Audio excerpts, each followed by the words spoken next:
రాష్ట్ర వ్యాప్తంగా అంగన్వాడీల సమ్మె కొనసాగుతోంది. గత 28 రోజులుగా తమ సమస్యలను పరిష్కరించాలని కోరుతూ నిరసన కార్యక్రమాలు చేపడుతున్నారు. ఇక ప్రభుత్వంతో జరిపిన చర్చలు విఫలం కావడంతో ఆందోళనలు ఉధృతం చేశారు. అంగన్వాడీల సమ్మెపైన ప్రభుత్వం ఎస్మా విధించింది. ఇక దీనిపైన వారు స్పందిస్తూ ఎస్మా కాదు తస్మాత్ జాగ్రత్త, అవసరమైతే నిరాహార దీక్ష చేపడతామని ప్రభుత్వాన్నే హెచ్చరించారు.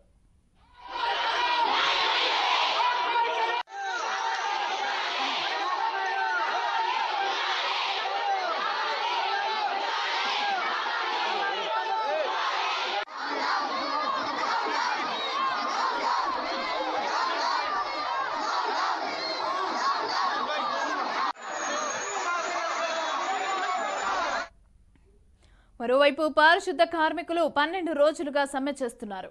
ఇక హక్కుల కోసం తాము చేస్తున్న పోరాటాన్ని ప్రభుత్వం అణిచివేసేందుకు ప్రయత్నిస్తోందని కార్మికులు మండిపడ్డారు.